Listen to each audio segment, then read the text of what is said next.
Donc, bonjour, je suis Emmanuelle Dufaux, je travaille à la communication de l'École de santé publique de l'Université de Montréal. Bienvenue à ce séminaire en surveillance épidémiologique, le deuxième, il me semble, de la session d'hiver 2022.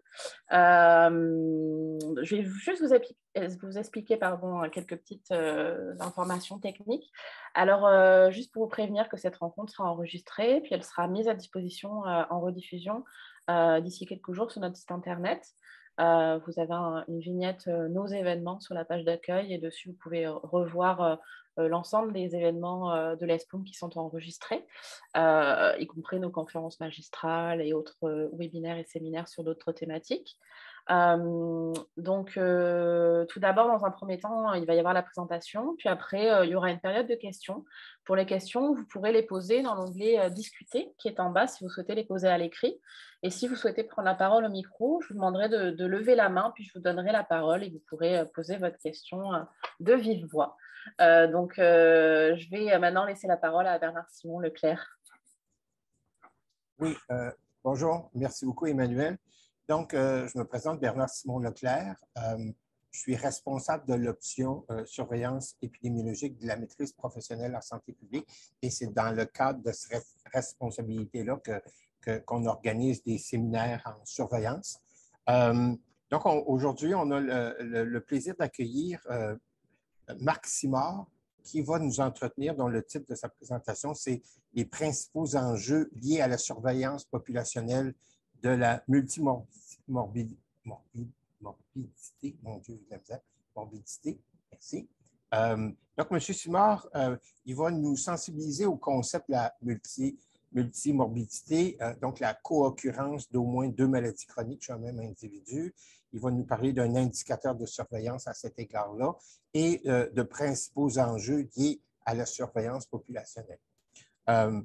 Simard est conseiller scientifique à l'Institut national de santé publique du Québec. Il est également biostatisticien et étudiant au doctorat en épidémiologie à l'Université de Montréal.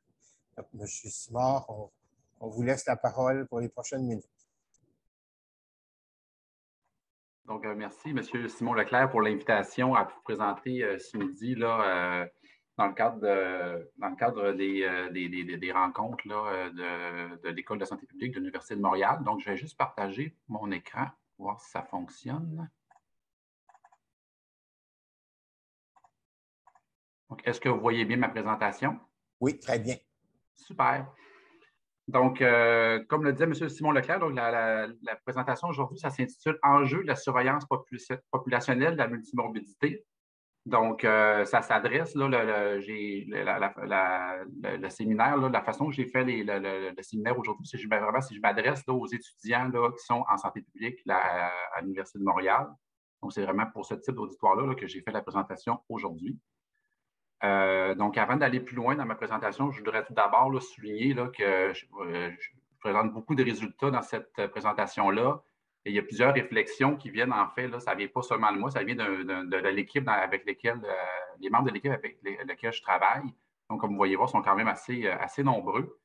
Et également, cette présentation-là, elle découle là, de cheminement qui implique là, plusieurs acteurs québécois qui se sont entre autres réunis là, lors du congrès de l'ACFAS en 2018. Donc, des acteurs du ministère de la Santé, des acteurs du milieu de la recherche, milieu clinique, etc. Donc, on avait à ce moment-là fait un colloque là, qui justement traitait des enjeux liés à la surveillance de la multimorbidité. Donc, je n'ai aucun conflit d'intérêt à déclarer également. Donc, l'objectif de la présentation, ça se sépare en 3 sections. Donc, premièrement, on va se familiariser avec le concept de multimorbidité, son ampleur, ses facteurs de risque et ses impacts. Ensuite, on va essayer de voir ensemble, de comprendre c'est quoi la pertinence et l'utilité d'un indicateur de surveillance populationnelle de la multimorbidité. Et enfin, on va s'introduire, le cœur de la présentation, s'introduire aux principaux enjeux qui sont liés à la surveillance là, de la multimorbidité dans la population. Pardon. Donc, ma rencontre est séparée en 3 sections là, en lien pour répondre à chacun des objectifs. Donc, tout d'abord, qu'est-ce que la multimorbidité? Donc, comme Dr Simon Leclerc a dit tout à l'heure, c'est la concurrence de plusieurs conditions médicales chez un même individu. Qu'est-ce qu'on veut dire par conditions médicales? Ce sont des conditions qui nécessitent une prise en charge sur plusieurs mois, voire plusieurs décennies, donc d'où le lien avec la chronicité de ces conditions médicales-là. Le mot multimorbidité est apparu en 1974. C'est relativement récent, en tout cas, tout dépendamment de l'angle temporel que les gens donnent, mais c'est quand même relativement récent comme concept. Jusqu'aux années 90, c'était surtout un concept qui était utilisé en Allemagne. Puis depuis les années 90, ça devient de plus en plus populaire au niveau international. Mais on voit que c'est surtout dans les dernières années, là, à partir de 2010, qu'on a vraiment connu un essor important de la recherche là, dans ce domaine-là. Comme juste à titre d'idée, donc en 2000, il y avait seulement 100 publications qui étaient référencées dans PubMed, dont le titre contenait le mot multimorbidité. Puis l'année dernière, c'était plus de 1500 publications là, dont le mot multimorbidité apparaissait dans le titre. Donc, on voit là que vraiment, ça prend de plus en plus d'ampleur. C'est de plus en plus un phénomène important là, qui est pris en compte là, autant dans la recherche que dans l'intervention en santé publique. Donc, pourquoi est-ce qu'on entend beaucoup parler de la multimorbidité? Premièrement, c'est une condition qui est quand même assez prévalente dans la population. Donc, au Québec, en 2016, c'était un adulte sur 5 qui est en état de multimorbidité et la proportion augmentait à un aîné sur 2 parmi les 65 ans et plus.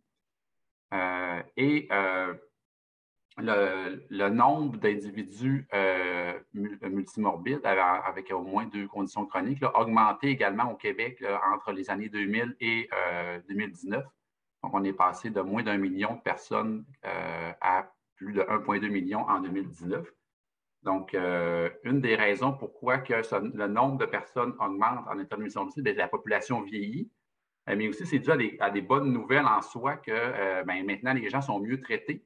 Donc, étant donné qu'ils sont mieux traités, ils vont vivre plus longtemps avec cette maladie-là. Et comme je le disais, également, l'espérance de vie des gens augmente.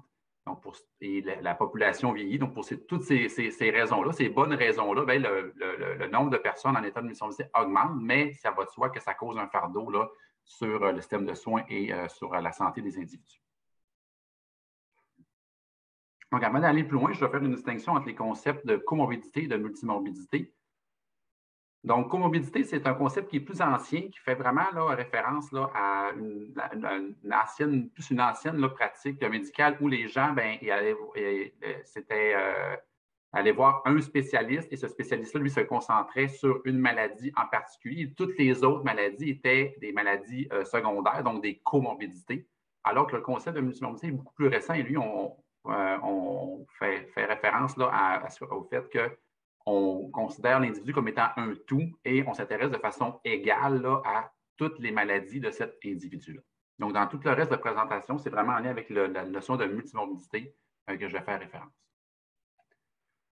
Donc, les facteurs de risque de la multimorbidité, la multimorbidité, c'est un cumul de maladies chroniques. Donc, tous les facteurs de risque connus de toutes les maladies chroniques sont des facteurs de risque en soi de la multimorbidité. Donc, je n'entrerai pas dans les détails parce qu'ils sont très, très nombreux, mais globalement, là, on peut les séparer en deux grands groupes. Donc, les facteurs de risque qui sont non modifiables, comme la génétique, l'âge, par exemple, et plusieurs sont des facteurs de risque modifiables qui sont souvent liés aux habitudes de vie, comme le tabagisme, l'activité physique, la sédentarité, etc.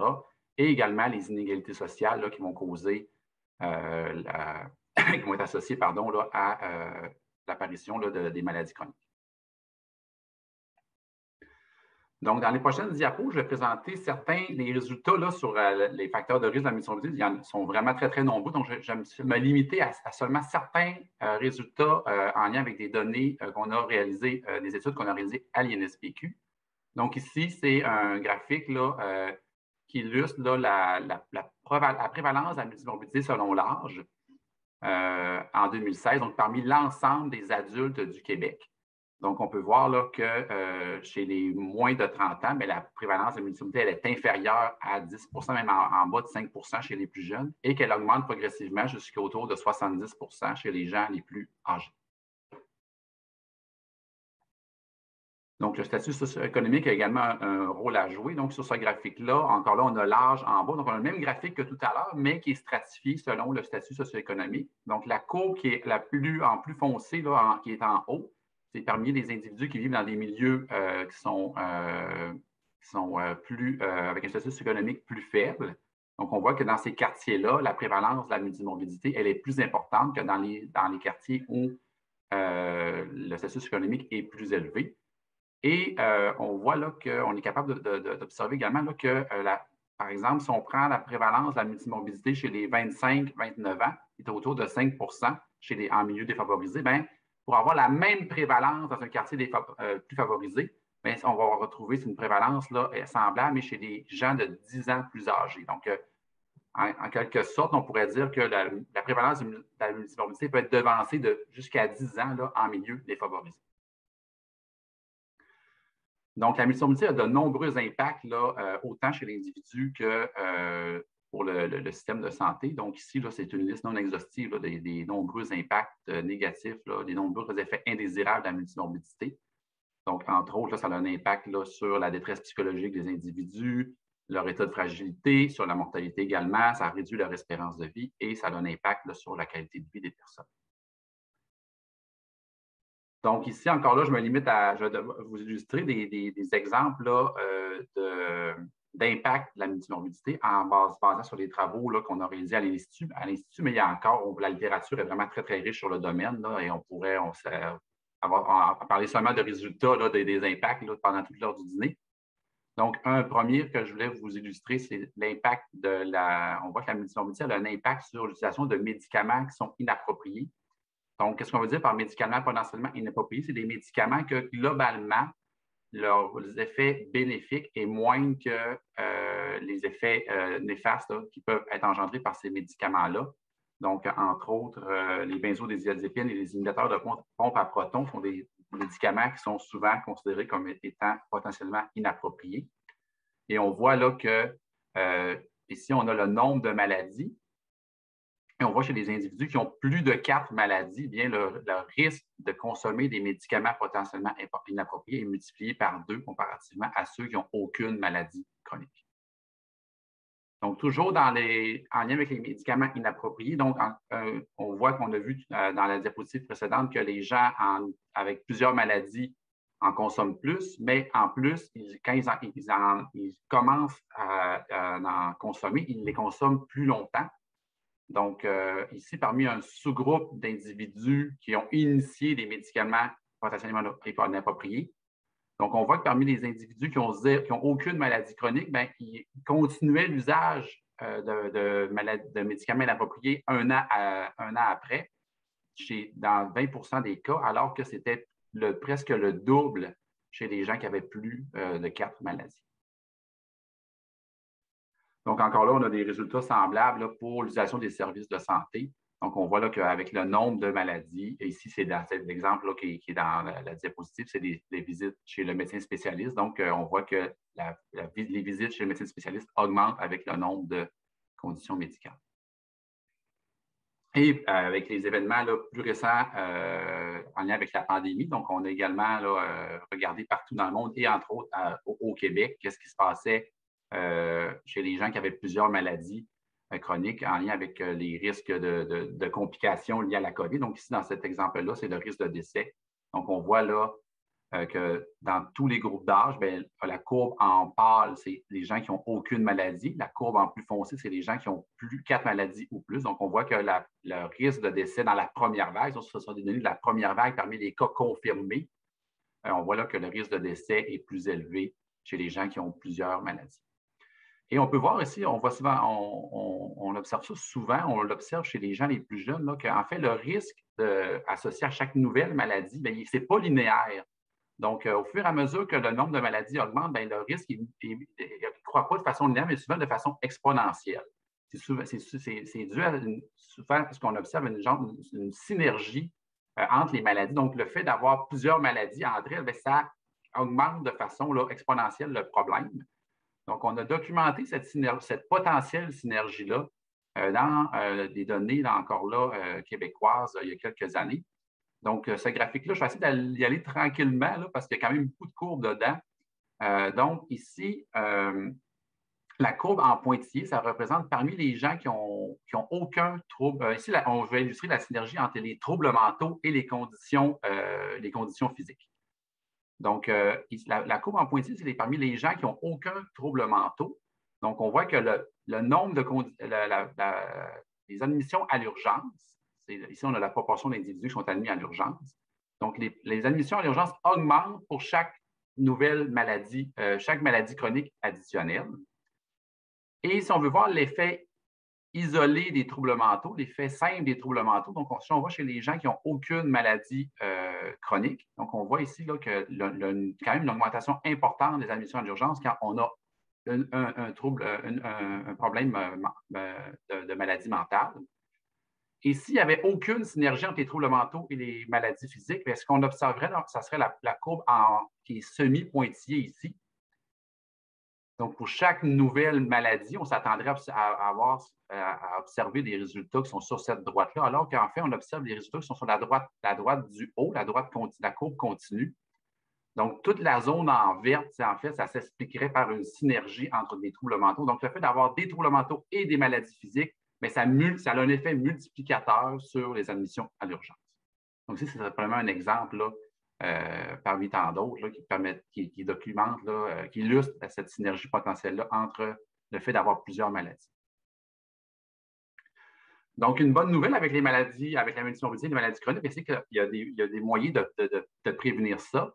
Même s'il y a on sait qu'il y a des bons progrès qui ont été faits, là, entre autres, par exemple, pour plusieurs facteurs de risque, entre autres le tabagisme, mais il y a encore des progrès à faire. Donc, c'est important d'avoir de l'information sur la multimorbidité pour être en mesure là, de comprendre là, qu'il y a moyen là, de prévenir ces maladies-là et on est capable d'avoir des données pour savoir où est-ce qu'on va mettre l'emphase sur la prévention. Et également, on peut également réduire la multimorbidité là, en réduisant les inégalités sociales dans la population. Donc, bref, il y a moyen de prévenir la multimorbidité jusqu'à un certain point. Ensuite, une autre bonne nouvelle avec la multimorbidité, c'est qu'il y a moyen c'est qu'il y a des effets bénéfiques à bien prendre en charge ces individus-là. Donc, ça va avoir des effets ça va réduire les effets néfastes sur la santé, ça va réduire les situations de consommation de services et également la consommation de médicaments inappropriés. Donc, même s'il n'existe pas une formule, une façon universelle et magique là, de bien prendre en charge les individus, il y a une revue Cochrane qui a été réalisée dernièrement qui a permis au moins d'identifier certaines approches qui ont le potentiel là, de maximiser les effets d'une bonne prise en charge à la multimorbidité. Donc, c'est très bien connu, ces approches-là en santé publique. Donc, de faciliter l'accès à la première ligne et de favoriser des approches thérapeutiques là, multidisciplinaires. Donc, on a vu dans la première partie de la présentation que la multimorbidité est très prévalente dans la population, qu'on est capable là, de prévenir jusqu'à un certain point, de la prévenir et également de bien prendre en charge les individus. Donc, dans les prochaines parties, on va essayer de répondre à la question a-t-on besoin d'un indicateur de la multimorbidité? Donc, pour qu'un tel indicateur puisse être utilisé par les décideurs et les intervenants de la santé, il faut que cet indicateur-là respecte des critères de qualité. Donc, entre autres, il faut que cet indicateur-là soit pertinent. Donc, c'est-à-dire que, je pense que ça, on a pu un peu avoir la démonstration avec ce qu'on a vu dans la première partie de la présentation. Il faut qu'il soit utile, donc il puisse être utilisé par les décideurs. Il faut qu'on soit capable de le mesurer. Donc, est-ce qu'on a des sources de données qui permettent de vraiment quantifier l'ampleur du phénomène? Donc, est-ce qu'on est capable d'utiliser ces données-là sur le terrain? Et est-ce que cette mesure-là est valide? Donc, dans les prochaines parties, je vais surtout discuter de la pertinence et de l'utilité de ces liés aux indicateurs de multimorbidité.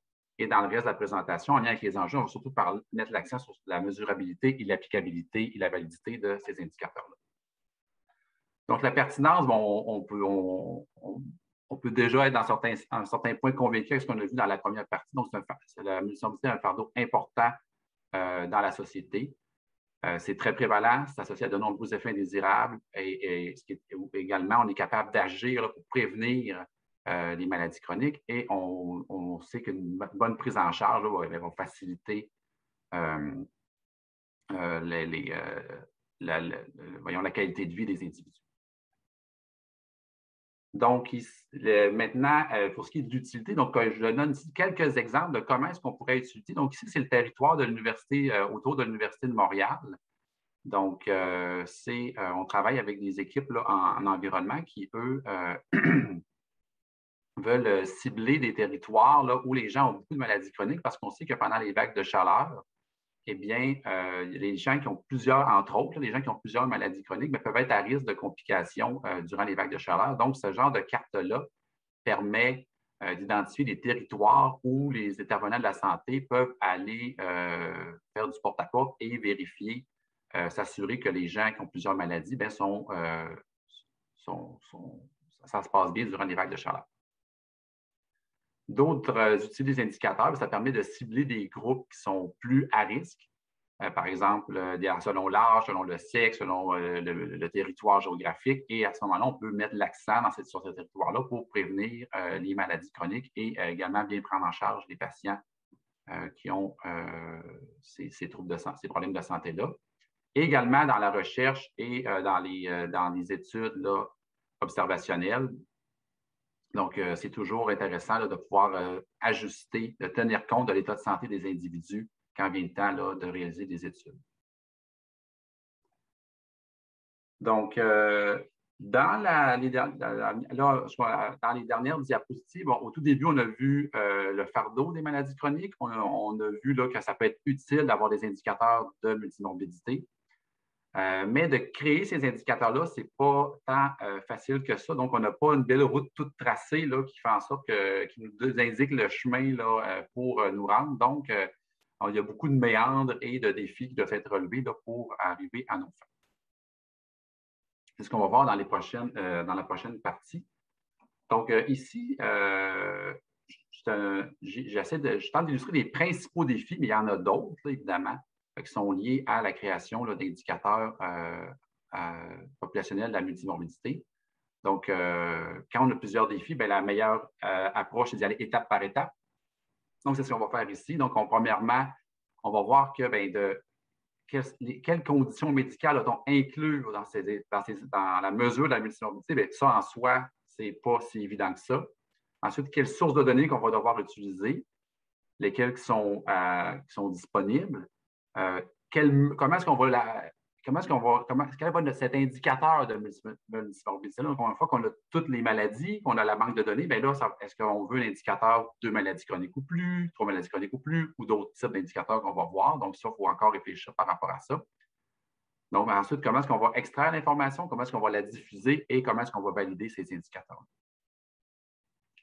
Donc, premièrement, pour ce qui est des types de conditions, donc, il y a quand même une forme de consensus, là, généralement, que dans les mesures de multimorbidité, on inclut les maladies chroniques qui sont ici en bleu et leurs facteurs de risque et les symptômes causés par ces maladies chroniques. Donc, généralement, c'est ce qu'on va inclure dans une mesure de multimorbidité.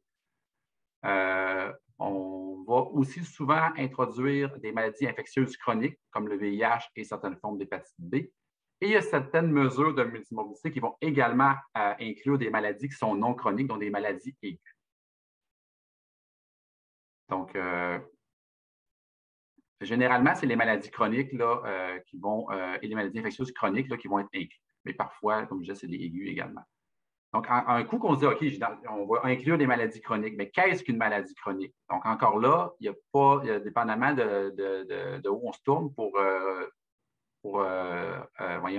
regarder une définition, eh bien, on voit là que la définition peut faire en sorte que certaines maladies pourraient être incluses ou non. Donc, par exemple, la définition de l'OMS, elle, une condition médicale chronique, ça exclut les conditions, les maladies qui sont transmissibles. Donc, le VIH, par exemple, ne serait pas inclus si on se base sur la définition de l'OMS. Alors que si on prend la définition du CDC aux États-Unis, eh bien, eux, les maladies transmissibles chroniques peuvent être incluses, mais là, eux, ils ont une durée précise, donc une durée plus grande qu'1 an. Donc, les maladies chroniques qui est de 6 mois, eux, ce n'est pas considéré. Donc, on voit là que dépendamment encore là, de qu'est-ce qui est pour nous une maladie chronique, on va inclure ou non certaines maladies. Donc, c'est important de préciser sur quelle définition est-ce qu'on se base quand il est temps de créer un indicateur. Maintenant, un coup on s'est entendu sur le type de maladie qu'on veut, de condition médicale qu'on veut inclure, bien, on en inclut combien? Donc, ici, c'est une revue systématique là, qui a été réalisée l'année dernière parmi près de 500 études, et on voit là, que le nombre de maladies inclus dans les mesures de multimorbidité qui étaient inclus dans ces études-là bien, varie quand même là, passablement de aussi peu que 2 maladies. Puis on a vu, là, on est capable de voir 100 et même 200 maladies, mais on voit que généralement, c'est entre 10 et 20 maladies qui sont incluses. Donc, il y a un consensus dans la littérature. Donc, suite à une revue systématique là, que Dr. Martin Fortin, là, qui est une sommité québécoise là, en surveillance, là, en mesure de la maladie chronique et en première ligne. Donc, il s'est rendu compte dans cette revue systématique-là que bien, la prévalence de la multimorbidité était relativement stable quand il y avait au moins 12 maladies parmi les plus prévalentes qui étaient incluses. Donc, c'est un peu long. Donc, si on inclut au moins 12 maladies parmi les plus prévalentes, bien, ça facilite la comparaison avec l'international. Et dernièrement, il y a une revue systématique là, qui ils ont identifié au moins 20 conditions qui sont pertinentes d'inclure. Et ces 20 conditions-là, ils ont un impact là, important sur la diminution de l'espérance de vie. Donc, ces conditions-là incluent entre autres le cancer, maladie cardiovasculaire, le diabète, les troubles mentaux, la démence, etc. Donc, un coup qu'on a identifié les maladies qu'on veut inclure, maintenant, on les regroupe comment? Est-ce qu'on y va une maladie à la fois? Est-ce qu'on les classe en grands groupes de maladies? On mesure seulement le nombre de groupes de maladies. Donc, ici, c'est une liste non exhaustive de groupes de maladies. Donc, on pourrait simplement compter le nombre de groupes. On pourrait aller le nombre de maladies et même qu'on pourrait encore aller plus dans le détail, comme par exemple les MPOC, les maladies pulmonaires obstructives chroniques, mais on pourrait les classer, elles aussi, on pourrait les sous-diviser en 2 maladies. Ça pourrait être le cas pour plusieurs autres maladies ici. Donc, bref, on s'arrête où dans cette sous-division-là? Donc, c'est une question importante qu'on doit se poser. Donc, si c'est une revue systématique qu'on a réalisée à l'INSPQ sur des mesures populationnelles à multimorbidité qui utilisaient des données administratives, et on voit que, en fait, le fait d'inclure beaucoup de maladies ne veut pas dire qu'on inclut beaucoup de systèmes corporels là, dans la mesure. Donc, par exemple, ici, on a 2 mesures qui ont chacune 18 maladies inclus, mais on voit qu'il y en a une ces 18 maladies-là considèrent 8 groupes de maladies, alors que l'autre en inclut 3 de plus. Donc, on voit que le nombre de maladies, même si on voit une certaine corrélation, ce n'est pas toujours un indicateur qu'on inclut beaucoup de systèmes là, corporels. Donc, un autre enjeu, donc là, on a vu les enjeux liés avec quelles mesures, quelles maladies qu'on va inclure et comment on les inclut. Donc, quelles sources de données qu'on va choisir. Donc, les principales sources de données qui existent au Québec, ce sont les données d'enquête et les données administratives. Donc, les deux ont leurs forces et leurs faiblesses. Donc, je ne rentrerai pas dans les détails ici, mais on peut voir que chacun a leurs avantages et leurs inconvénients. Mais globalement, elles ont tendance à sous-estimer ces sources d'informations-là, la véritable prévalence de la multimorbidité. Si on voudrait avoir la vraie mesure, il faudrait être dans le dossier clinique du patient, mais là, ça, c'est beaucoup plus ardu. Et les coûts sont vraiment très exorbitants. Et avoir des données au niveau populationnel, même si c'est la meilleure source de données, c'est trop limité, c'est trop là, compliqué là, d'aller dans cette voie-là. Donc, souvent, c'est des données d'enquête et des données administratives qu'on va utiliser. Ensuite, ça va être quoi notre indicateur de maladie? Donc, est-ce que ça va être basé sur le nombre de maladies ou sur un score? Qu'est-ce qu'on veut dire par un score? C'est un indice. Donc, on va attribuer une valeur numérique à chaque personne et plus cette valeur numérique-là va être élevée, plus ça veut dire que cet individu-là est à risque de développer une issue de santé donnée. Donc, souvent, l'issue de santé qui nous intéresse le plus, c'est la mortalité. Donc, on va attribuer un poids en fonction de toutes les maladies que la personne a. On va attribuer un poids à chacune des maladies en fonction de son risque de décès. Donc, il va y avoir certaines maladies qui vont avoir un poids qui est nul parce qu'elles sont peu associées au décès, alors que d'autres vont avoir un poids qui est très élevé parce que très associé au décès. Et c'est important, quand on calcule un score, chaque maladie est associée de façon différente à une issue de santé. Donc, par exemple, dépendamment de l'issue, le poids de la maladie peut être différent. Donc, par exemple, ici, je prends l'exemple de 2 maladies. Donc, on a les troubles mentaux et les cancers métastatiques. Donc, les cancers métastatiques sont beaucoup plus associés au décès que les troubles mentaux. Donc, si on avait un score qui était calculé en lien avec les décès, eh bien, avec la mortalité, bien là, on donnerait un poids beaucoup plus important au cancer qu'aux maladies, aux troubles mentaux. À l'inverse, les troubles mentaux sont beaucoup plus associés aux admissions à l'urgence. Donc, si on doit avoir un score qui nous permet de prédire les admissions à l'urgence, bien là, on aurait un poids beaucoup plus important pour les troubles mentaux que le cancer. Bref, on peut voir que dépendamment de ce qui nous intéresse comme issue de santé, bien, le poids des maladies va changer. Donc, ici, c'est un tableau comparatif là, entre le cumul de maladies et le score, les 2 grandes familles d'indicateurs, donc sur leurs avantages et inconvénients. Donc, globalement, c'est beaucoup plus facile de mesurer le cumul de maladies que les scores, justement parce que les scores, bien, dépendamment, on doit faire plein de calculs pour calculer des poids, attribuer des poids aux maladies, etc. Pour ce qui est de leur utilité, bien, si on veut une surveillance populationnelle générale de la santé, bien, le cumul des maladies, lui, il est vraiment très avantageux parce qu'il nous donne globalement ce qui se passe et le cumul de maladies, bien, il n'est jamais excellent spécifiquement pour une issue de santé, mais globalement, pour l'ensemble des issues, c'est un très bon indicateur. Par contre, si on voudrait s'attarder à une maladie, une issue en particulier, une issue de santé en particulier, et là, un score calibré pour cette issue-là, bien, lui, c'est sûr qu'il est optimal. Le cumul des maladies est beaucoup plus intuitif, autant pour les cliniciens que pour les patients. Donc, un patient, savoir j'ai combien de maladies, c'est facile pour lui. Il est capable de donner l'addition de ses maladies. Par contre, le score, bien, il n'en a aucune idée parce qu'il ne sait pas quelle maladie qui a un poids de 0 ou un poids plus élevé. Et ça va de soi que parce que c'est plus intuitif, c'est plus facile d'appliquer également le cumul de maladies que le score. Donc, qu'est-ce qu'on voit dans la littérature? Donc, encore là, dans la même revue systématique, là, qui avait environ 500, qui recensait 500 mesures de multimorbidité, donc on voit que le cumul de maladies est plus souvent utilisé que le score. Et lorsque le cumul de maladies est utilisé, bien, en fait, souvent, c'est l'indicateur plus grand ou égal à 2 maladies qui est utilisé. Donc, une fois qu'on a notre information sur combien de maladies est-ce que je dois inclure, quelle source de données est-ce que je prends, c'est quoi mon indicateur, bien là, je dois aller extraire cette information-là dans la source de données que j'ai requis. Encore là, je ne rentrerai pas dans les détails parce que le temps va quand même vite, mais chaque source de données a ses défis qui doivent être là, surmontés là, pour y arriver. Donc, une fois qu'on a enfin obtenu cet indicateur-là, comment est-ce qu'on le diffuse? Donc, sur quelle plateforme de diffusion est-ce qu'on va le rendre disponible? Est-ce qu'on le rend disponible pour les décideurs seulement, pour l'ensemble de la population, etc.? Comment est-ce qu'on va présenter nos résultats? Est-ce qu'on va les stratifier selon l'âge, selon la zone géographique, etc.? Donc, il y a des questions qui doivent se poser à ce niveau-là également. Et un point qu'il ne faut vraiment pas oublier, c'est qu'il faut que cet indicateur-là soit valide. Donc, il faut vraiment qu'il mesure ce qu'il a à mesurer. Donc, si on dit qu'une personne a 2 maladies chroniques ou plus, bien, est-ce qu'elle en a vraiment 2? Donc, il existe là, 2 grandes familles de façon de valider ça. Donc, on doit en choisir une des 2. Et chacune représente ses avantages, ses inconvénients et c'est surtout ses défis opérationnels.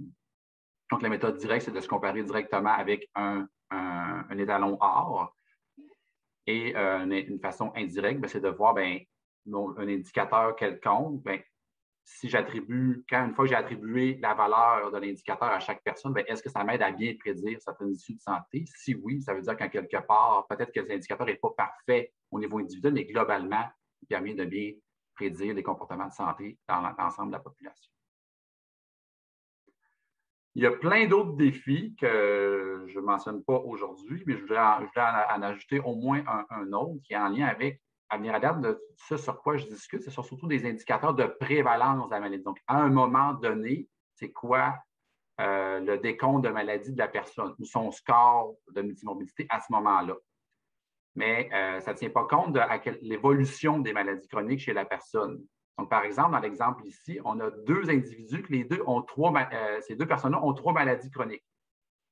Elle du bas, on voit là, que la flèche n'a pas d'augmentation, donc c'est relativement stable dans le temps. Donc, ça veut dire que ça fait très longtemps qu'elle a ces 3 maladies-là. Il y a peu de changements dans le temps. Alors qu'elle, du haut, on voit que l'augmentation des maladies s'est faite rapidement dans les dernières années. Donc, est-ce que le fait d'avoir une stabilité au niveau des maladies fait en sorte qu'on est moins à risque d'avoir des issues de santé que quelqu'un que tout d'un coup, sa santé se met à dégringoler et là, que les maladies apparaissent et sont diagnostiquées? Donc, il y a des études là, en milieu hospitalier qui laissent présager là, que les gens qui ont eu une évolution plus rapide pourraient être plus à risque de décès. Et c'est sur ça en quoi porte, entre autres, mon projet de doctorat en ce moment, de voir est-ce qu'au niveau populationnel, on est capable, on serait capable de différencier 2 types de multimorbidité en fonction là, de l'évolution. Pardon. Donc, en ce moment, au Québec, on en a un indicateur de multimorbidité. Donc, il inclut 31 maladies, utilise les données administratives. Donc, ceux qui ont assisté à la rencontre, à une des dernières conférences qui a été donnée là, dans ce cadre-ci, Claude Diablet, donc sur le SISMAC. Donc, ce sont les données qu'on utilise en ce moment à l'INSPQ. Donc, on utilise 2 indicateurs, les indicateurs plus grands, au moins 2 maladies ou au moins 3 maladies. Donc, on utilise, là, on extrait l'information à partir des codes diagnostiques là, dans les données administratives. On s'apprête à diffuser ces résultats-là sur le site de l'InfoCentre. On l'a déjà fait dans des rapports. Donc, on a un exemple ici, là, à la droite de notre écran. Et on a utilisé une validation de type indirect, c'est-à-dire qu'on s'est assuré que notre indicateur était associé à des issues de santé défavorables, qui étaient connues de la multimorbidité. Donc, cet indicateur, c'est un premier indicateur qu'on a. On cherche à l'améliorer et on va le faire on est en train justement d'améliorer cette mesure-là en mettant l'emphase sur les conditions médicales qu'on veut, on veut en ajouter à la mesure actuelle. On veut améliorer notre validation et également la diffusion de cet indicateur-là, tout en ayant en tête que notre mesure doit être pertinente, applicable, utile, mesurable et valide, évidemment.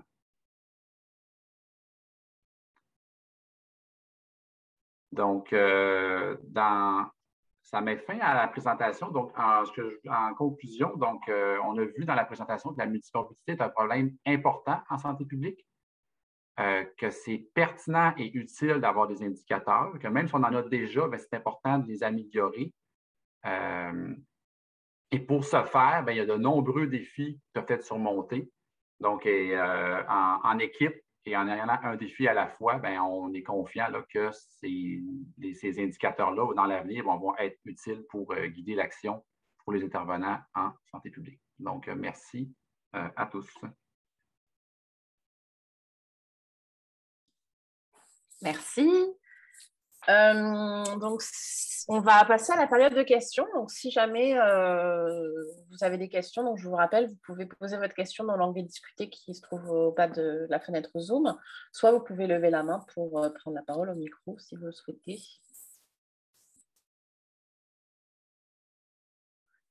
C'est toujours... il y a Bernard Simon qui lève la main. Bernard Simon, allez-y. Peut-être en attendant que l'auditoire se dégèle un peu. Alors, je peux me permettre une première question. Je me demandais, j'espère que vous ne l'avez pas mentionné puis que j'ai été distrait, là, est-ce qu'il y a un lien entre disons, le calcul ou la définition de l'indice de multimorbidité, on dit comme ça avec ce mot-là aujourd'hui, et le SISMAC? Est-ce que le SISMAC est utile dans votre travail pour les indicateurs de multimorbidité? Oui, effectivement, il est très utile parce que le SISMAC permet d'avoir l'information sur l'ensemble des consultations qui sont en lien avec le système de santé publique du Québec. Donc, dès qu'on va soit à l'hôpital ou qu'on visite notre médecin de famille, à ce moment-là, il y a de l'information sur les diagnostics qui sont posés par le médecin. Et en utilisant cette information-là au niveau populationnel, pour vraiment l'ensemble de la population, on est capable d'aller chercher l'information sur les maladies à l'aide d'algorithmes. Ça ne se fait pas tout seul comme ça. Ce n'est pas parce qu'on voit une fois le code de diagnostic, par exemple, un code de diabète apparaître que ça veut dire que la personne a la maladie. Donc, dans certains cas, peut-être que c'est le médecin, il se pose la question sur est-ce que l'individu a le diabète. Donc, il va mettre un cas diagnostic de diabète. Ça ne veut pas dire que la personne l'a. Donc, on a certains algorithmes qui ont été validés pour identifier ces maladies-là spécifiquement. Puis l'avantage, il y a des limites, on le voyait dans un des tableaux tantôt, là, je l'ai survolé plutôt rapidement, on pourrait revenir aux besoins. Mais malgré ces limites, il y a l'avantage que les données, vraiment, on est capable d'avoir des informations sur des territoires géographiques qui sont très petits parce qu'on a les données sur l'ensemble de la population.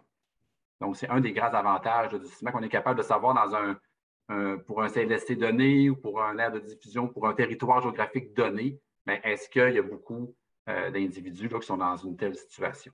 Puis ça donne beaucoup de précision à ce niveau-là. Merci. Alors, on a Fatima Binaté qui a levé la main. Oui, bonjour, Monsieur Sima. Merci beaucoup pour la présentation d'aujourd'hui. Donc, ma question, en fait, se portait par rapport, donc, vous alliez aborder l'utilisation, en fait, des médicaments, donc, qui est beaucoup plus prononcée chez les personnes qui souffrent, en fait, de multimorbidité. Je voulais savoir, en fait, si à travers les recherches, on a, en fait, ce qui explique le fait que ces personnes-là consomment beaucoup plus de médicaments qui leur créent, en fait, plus de mal que de bien dans un certain sens, enfin. Je vais séparer la réponse à ta question en deux parties. Premièrement, j'ai parlé surtout des médicaments inappropriés, mais c'est vrai que ça augmente les gens avec plusieurs maladies, on consomme plus de médicaments. Mais en soi, quand on consomme plus, c'est souvent une bonne nouvelle parce que les gens qui ont beaucoup de maladies et ont besoin d'être médicamentés, donc quelqu'un qui a des troubles cardiaques a besoin d'avoir des médicaments pour son hypertension, etc. Donc, ils ont besoin de médicaments, ces gens-là. Là où ça peut être un peu le problème, c'est que quand on consomme beaucoup de médicaments, eh bien, on peut être enclin à un moment donné à certains médicaments qui vont être utilisés sur une courte période de temps, bien, ils vont peut-être être renouvelés trop longtemps dans le temps et vont devenir inappropriés. Okay. Donc, c'est ce qu'on observe souvent là, chez les gens qui ont beaucoup de maladies chroniques. Donc, ça peut être une des raisons, le fait que les médicaments sont peut-être trop renouvelés longtemps, puis ils en ont beaucoup. En quelque part, là, il peut y avoir des problèmes à ce niveau-là. Mais c'est normal que les gens qui ont beaucoup de maladies chroniques consomment plus de médicaments que ça, s'il y a une normalité là-dedans. Il ne faut pas être inquiet. C'est juste qu'à un moment donné, quand c'est trop ou c'est trop inapproprié, bien là, ça peut être problématique. D'accord, parfait. Merci. Donc, on a une question dans le chat de Camille Gagnon. Je me demandais si dans la littérature, certains calculs de score de multimorbidité considèrent les effets synergiques possibles, comme l'exemple donné avec les troubles mentaux et troubles physiques, ou bien est-ce que ces scores sont toujours faits par l'addition de scores individuels pour chacune des maladies? Ça, c'est vraiment une très, très bonne question. C'est effectivement une limite des scores. On en a calibré un justement là, avec nos données, puis surtout un qui est le plus connu, c'est le score de Charlson, puis qui est vraiment très, très connu dans la littérature. Donc, la plupart des scores utilisent son mode de fonctionnement de ce score de Charlson-là, et on fait seulement cumuler le poids des maladies sans tenir compte de la synergie, d'interaction qu'il pourrait y avoir entre les maladies. Donc, effectivement, ça pourrait être une amélioration qui soit apportée là, peut-être dans votre travaux de maîtrise, dans vos travaux de doctorat, là, mais ça pourrait être une amélioration qui soit faite à ce niveau-là, effectivement. Donc, non, ça n'en tient pas compte. On a une autre question qui m'a été envoyée directement, donc je ne sais pas si vous la voyez aussi. Donc, merci pour cette présentation vraiment très intéressante. J'ai particulièrement apprécié l'exercice autour de la mesurabilité, l'utilité et la pertinence. Dans la diapositive présentant la mesure de la multimorbidité au Québec, il était question d'à peu près 35 conditions, dont des facteurs de risque. Comment un facteur de risque peut être utilisé comme indicateur et pouvez-vous nous donner un exemple ainsi que sa source de données? Bien, un exemple de facteur de risque que je donnerais, c'est dans certains cas, l'hypertension est considérée une maladie, mais dans d'autres cas comme un facteur de risque. Donc, c'est un exemple là, de condition médicale qu'elle est un peu ambivalente, là, dépendamment de l'école de pensée. Là, elle va être considérée comme étant d'un côté ou de l'autre, un facteur de risque ou une maladie. Mais je vais prendre un autre exemple. Là, les gens qui font de l'hypercholestérolémie, bien, ça, c'est un facteur de risque des maladies cardiaques et c'est souvent, ça peut être, là, nous, c'est pas inclus dans notre mesure, mais dans plusieurs mesures de multimorbidité, ça peut être inclus dans certains cas comme étant un facteur de risque. Et quand on parle de mesurabilité, eh bien, dans les données administratives, parfois, c'est plus difficile à mesurer. Mais si on prend l'hypercholestérolémie en particulier, bien, avec les médicaments, on est capable de la capter. Donc, on est capable d'utiliser, avec les médicaments, on serait capable de la mesurer. Et il peut y avoir certains facteurs de risque que les sources de données devraient être différentes parce qu'ils ne sont pas mesurés dans les données administratives, mais pourraient être mesurés dans d'autres données. Donc, dépendamment de la maladie ou du type de facteur de risque qu'on s'intéresse, peut-être qu'il faudrait se tourner vers des sources de données qui sont différentes. Je ne sais pas si je réponds bien à la question parce que tu as quand même elle couvrait plusieurs volets, là, mais je peux peut-être préciser au besoin.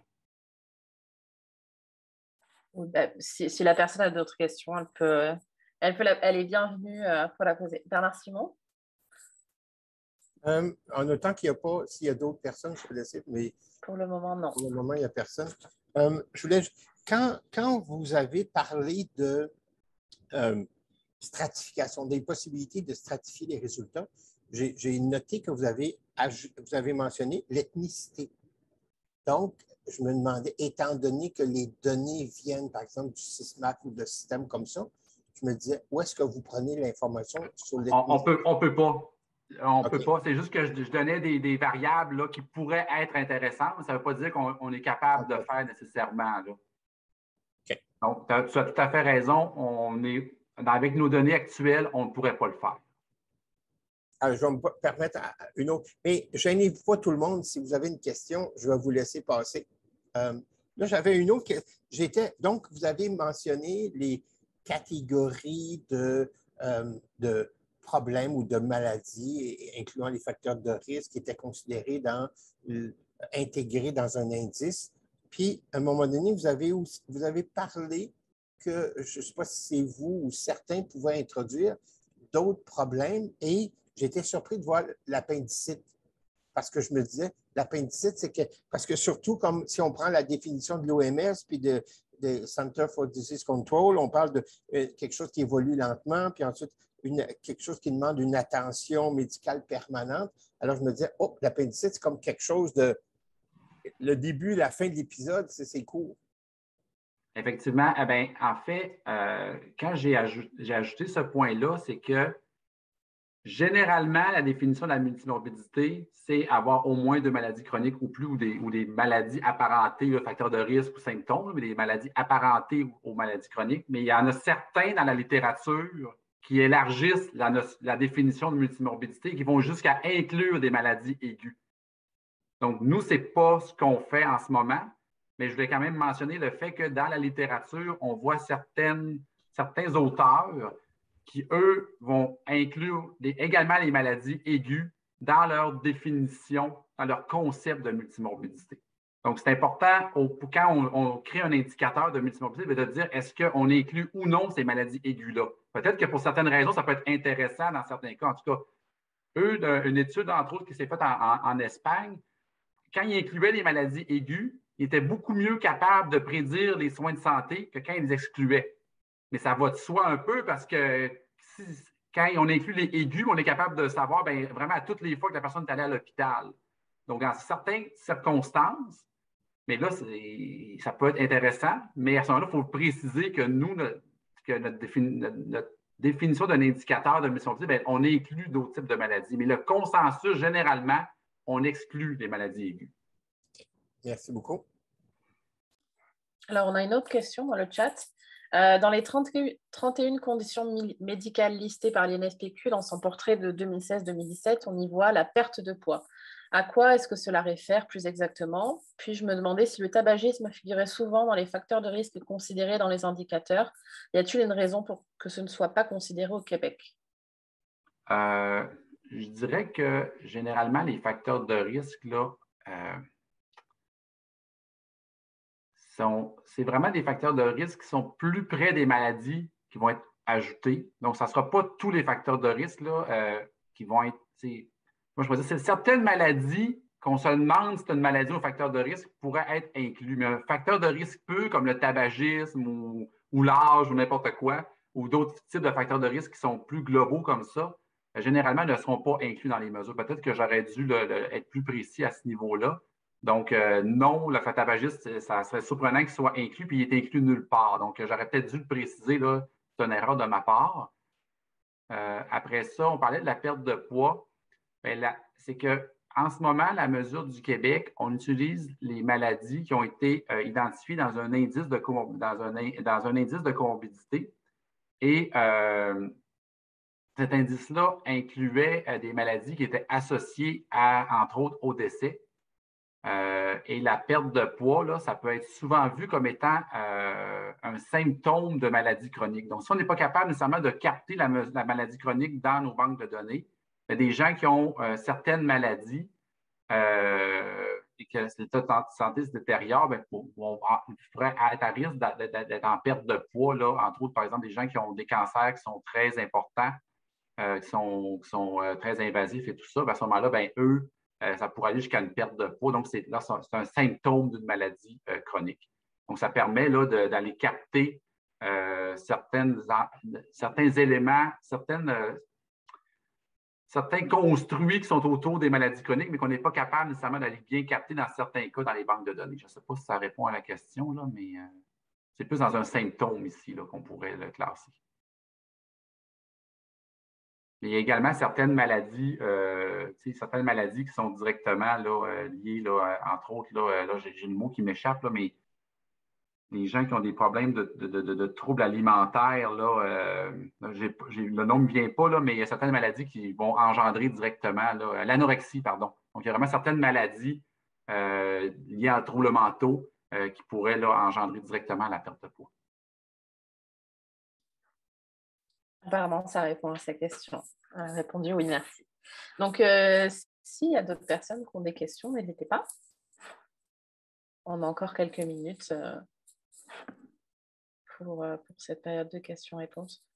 En tout cas, pendant que les gens écrivent leurs questions, je voudrais dire merci à tous ceux qui ont posé des questions à venir à date, puis que si jamais vous êtes intéressé à la multimorbidité, il y en a plusieurs au Québec. Là, donc, moi, j'ai parlé aujourd'hui, mais il y a plusieurs équipes un peu partout qui travaillent sur ça. Donc, n'hésitez pas là, à consulter là, des gens autour de vous parce qu'il y a vraiment beaucoup d'enjeux en lien avec cette problématique-là. Puis, plus on est de gens à pouvoir là, continuer d'approfondir les enjeux en lien avec la multimorbidité, ça va aider là, à mieux comprendre qu'est-ce que c'est, à mieux cibler, à mieux identifier les individus qui ont besoin de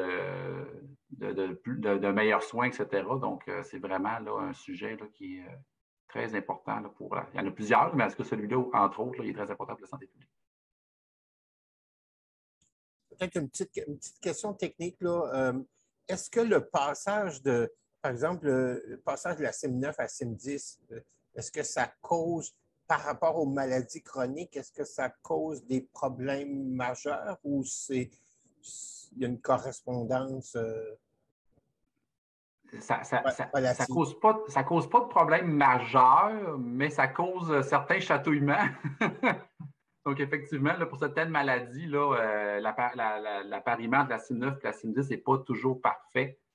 Donc, effectivement, là, il y a un défi à ce niveau-là. Là. On voit là, pour certaines maladies, il peut y avoir une petite baisse là, ou une petite hausse d'un changement de CIM à l'autre parce que l'appariement n'est pas parfait. Parfois, la CIM9 elle mesurait peut-être mieux la maladie, alors que dans d'autres cas, ça peut être la CIM10 qui la mesure mieux. Mais on voit, c'est plutôt rare, heureusement, mais on voit certains petits changements là, qui s'expliquent en partie. Ça ne nécessite pas nécessairement de refaire la codification des anciens des maladies, enfin, l'ancienne codification des maladies chroniques en reprenant les nouveaux critères, par exemple, ce qui était fait avec la CIM9 en reprenant les nouveaux critères de la CIM10. Ça n'oblige pas ce... Je ne suis pas certain que je comprends bien la question, okay. Mais c'est juste que, admettons que je me souviens plus là, en quelle année le passage de la CIM9 à la CIM10, mais imaginons qu'avant l'introduction de la CIM10, donc tout était fait avec la CIM9.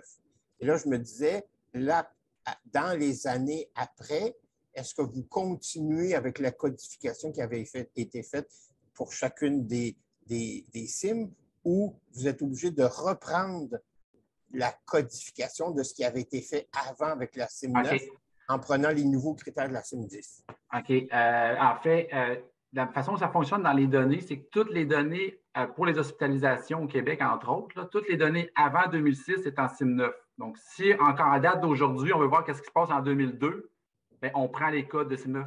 Si on veut voir ce qui se passe après, on prend les codes de CIM10. Donc, bref, pour chaque maladie, on a les deux, on travaille avec les deux systèmes de codification, on a les codes pour selon chacune des versions de la CIM, là. Et juste pour le bénéfice là, des participants, là, la CIM, là, on parle de la classification internationale des maladies.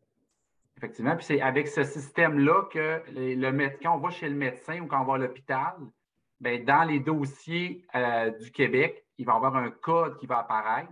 Et ce code-là, il est codé avec justement le système de classification que M. Simon Leclerc vient de mentionner. Donc, c'est vraiment une source, c'est notre source d'information, entre autres, là, à l'INSPQ, là, pour vraiment identifier les maladies.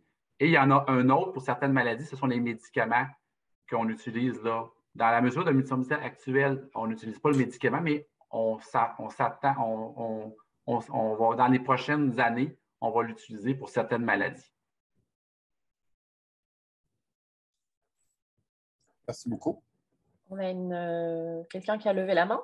Allez-y, Marino, Marias. Oui, bonjour. Est-ce que vous m'entendez bien? Oui. Oui. Oui, bonjour. Merci pour la présentation. Très, très intéressant, M. Simard. Vous avez mentionné, pour les choix de l'indicateur, vous avez mentionné 2 éléments. Les cumuls des maladies. Également, vous avez mentionné les scores, l'indice des multimorbidités. Je me demande quel des 2 éléments c'est comme les plus importants en termes de poids de l'indicateur. Est-ce que c'est le nombre de maladies ou est-ce que c'est la sévérité?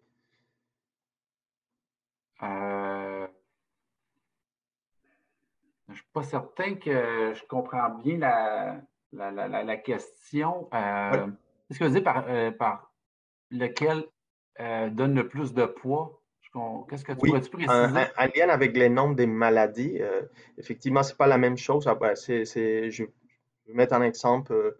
Une personne avec une hypertension, un diabète, il y a deux maladies et une autre personne qui a une sévérité assez meilleure qu'une personne qui a 4 maladies avec une sévérité moindre.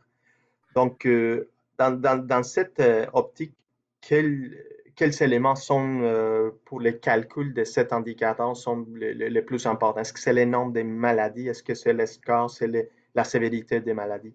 En fait, chacun a ses avantages, ses inconvénients. Puis comme tu viens de le dire, c'est vrai que quelqu'un qui a 2 maladies qui ont un faible score, un faible poids, un faible impact sur le décès, donc il pourra avoir, lui, on classerait comme étant un individu en état de multimorbidité avec le nombre de maladies.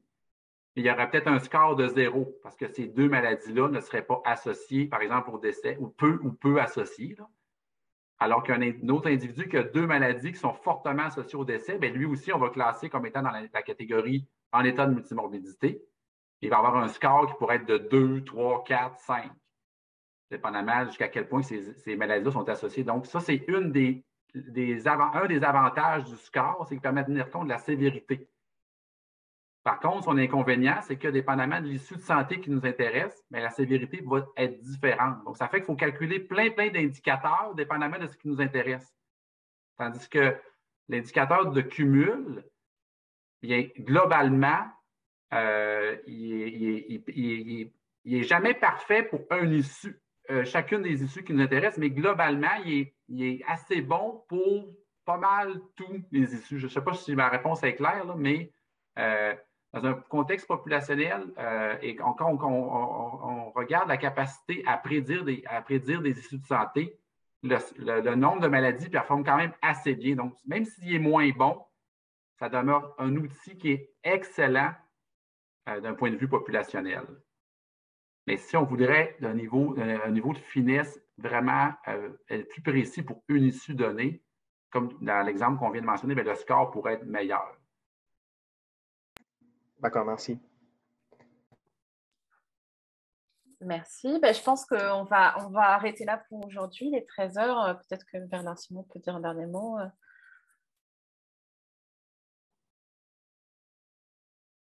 Vous avez votre micro. Voilà. le temps d'activer mon microphone. Donc, je tiens à remercier beaucoup M. Simard. Merci beaucoup pour votre présentation. C'était très intéressant et très pertinent dans le cadre de la surveillance. Merci beaucoup pour votre participation. Donc, je voudrais remercier la participation de toutes les personnes présentes. Donc, nos séminaires intéressent évidemment beaucoup les étudiants. On a plusieurs étudiants de l'option surveillance épidémiologique, mais aussi d'autres étudiants intéressés par la thématique. Mais on a aussi plusieurs professionnels en exercice en surveillance ou d'autres professionnels dont la thématique doit intéresser, la thématique de la surveillance ou la thématique de la multimorbidité. Donc, je voudrais juste un tout petit message avant de quitter, de demander aux personnes, lorsque vous vous inscrivez, s'il vous plaît, vous inscrire avec votre nom complet, parce qu'on produit des attestations de participation. Et si on a, par exemple, Simon, Evelyne, ou qu'est-ce que j'ai vu, Bellepat 2, et donc ça ne nous est pas possible de vous émettre une attestation de participation. Donc, si ceux qui se sont pas inscrits avec un nom complet, si vous pouviez, s'il vous plaît, m'écrire. J'ai mis mon adresse, ça serait plus simple là, que si vous pouviez m'écrire directement à bs.leclerc@umontréal.ca. Je l'ai écrit dans le chat, ou si jamais vous trouvez l'adresse d'Emmanuel plus proche, elle me communiquera l'information. Donc, vous pourriez nous écrire pour nous dire sous quel nom abrégé vous vous êtes inscrit et quel est votre nom complet. Puis comme ça, on pourra apporter les corrections, s'il vous plaît. Donc, merci énormément à Emmanuel Dufault et Maria Noun pour leur collaboration dans l'organisation des séminaires. C'est toujours très apprécié. Et juste pour vous convier au prochain séminaire, donc notre prochain séminaire, c'est le 16 mars prochain, et ça va porter sur la surveillance de la santé bucco-dentaire avec Chantal Galarneau, qui est également de l'INSPQ. Donc, 16 mars sur la santé bucco-dentaire. Et juste pour vous donner un aperçu, donc il nous reste trois séminaires pour le calendrier de la saison. Et après ça, au mois d'avril, ça va être sur la surveillance du suicide au Québec. Et au mois de mai, sur la surveillance des accidents de la route sur l'île de Montréal. Donc, juste pour vous donner un aperçu. Donc, merci énormément pour votre participation et merci encore à M. Simard pour votre séminaire. Donc, bonne fin de journée à tout le monde et on vous invite à participer au prochain séminaire. Merci beaucoup. Merci, bye-bye. Merci.